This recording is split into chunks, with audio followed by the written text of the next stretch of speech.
നമസ്കാരം. പറഞ്ഞ വാക്ക് പാലിക്കാത്ത ചരിത്രം സിപിഎമ്മിന് പണ്ടേ ഉള്ളതാണ്.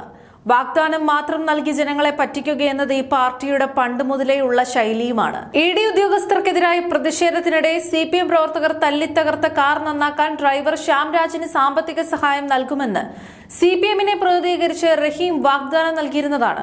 എന്നാൽ മാസങ്ങൾ പിന്നിട്ടിട്ടും യാതൊരുവിധ നീക്കവും ഉണ്ടായില്ല. എന്നാൽ ഇപ്പോൾ കാർ ഡ്രൈവർക്ക് സഹായം പ്രഖ്യാപിച്ച് ഇഡി രംഗത്തെത്തിയിരിക്കുകയാണ്.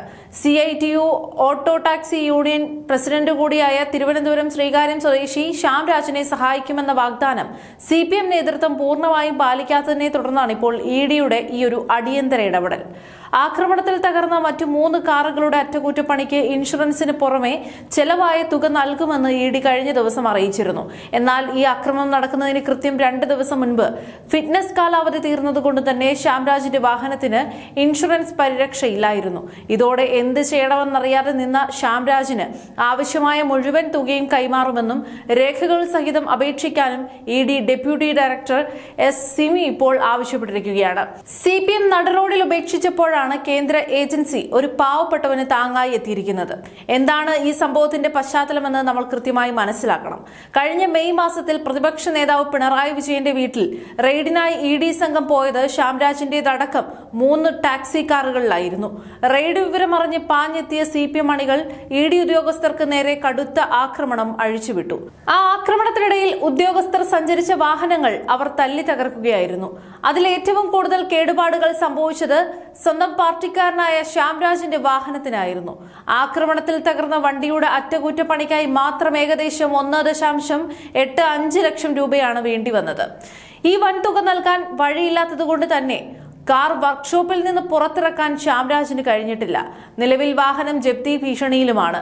തന്റെ ഏക ഉപജീവന മാർഗമായിരുന്ന ടാക്സി കാർ കട്ടപ്പുറത്തായതോടെ കുടുംബം പുലർത്താൻ വേണ്ടി ഈ CITU നേതാവ് ഇപ്പോൾ പെയിന്റിംഗ് ജോലിക്ക് പോവുകയാണ് ചെയ്യുന്നത്. ഒരു പാവപ്പെട്ട തൊഴിലാളിയുടെ കഞ്ഞിയിൽ മണ്ണ് വാരിയിടാൻ സ്വന്തം പാർട്ടിക്ക് ഒട്ടും മടിയുണ്ടായില്ല എന്നതിന്റെ പരസ്യമായ തെളിവാണിത്. സംഭവം നടന്ന് 1 മാസം പിന്നിടുകയും സഹായ വാഗ്ദാനം പാലിക്കാത്തത് വലിയ രീതിയിൽ വാർത്തയാവുകയും ചെയ്തിട്ടും ശ്യാംരാജിനെ ഒന്ന് വന്ന് കാണാനോ ബന്ധപ്പെടാനോ CPM നേതൃത്വം ഇതുവരെ തയ്യാറായിട്ടില്ല. എന്തുകൊണ്ടാണ് സഹായിക്കാത്തത് എന്ന ചോദ്യത്തിന് CPM നേതാക്കൾ പറയുന്ന വിചിത്രമായ ന്യായീകരണം ഒന്ന് കേൾക്കണം. ഇഡി ആക്രമണ കേസ് നിലനിൽക്കുന്നത് കൊണ്ട് തന്നെ ഇപ്പോൾ ശ്യാംരാജിനെ സാമ്പത്തികമായി സഹായിച്ചാൽ അത് കേസിലെ സാക്ഷികളെ സ്വാധീനിക്കലാകുമത്രേ. തങ്ങൾ തല്ലിപ്പൊളിച്ച വണ്ടിക്ക് പണം കൊടുത്താൽ കേസ് പാളുമെന്ന വിചിത്രവാദം പറഞ്ഞ് കൈയൊഴിയുന്ന ഈ ഇരട്ടത്താപ്പ് ശരിക്കും ലജ്ജാകരമാണ്. പിണറായി വിജയനെ രക്ഷിക്കാൻ വേണ്ടി തെരുവിൽ ഇറങ്ങി അക്രമം കാണിച്ചവരാണ് ഇപ്പോൾ സ്വന്തം തൊഴിലാളിയെ ജപ്തി ഭീഷണിയിലേക്ക് തള്ളിവിട്ടിരിക്കുന്നത്. പാവപ്പെട്ടവന്റെയും തൊഴിലാളികളുടെയും പാർട്ടിയെന്ന് നാട് നീളെ പ്രസംഗിക്കുകയും അടിയന്തര ഘട്ടങ്ങളിൽ സ്വന്തം അണികളെ പോലും ചതിക്കുകയും ചെയ്യുന്ന CPMന്റെ യഥാർത്ഥ മുഖമാണ് ഇവിടെ വ്യക്തമാകുന്നത്.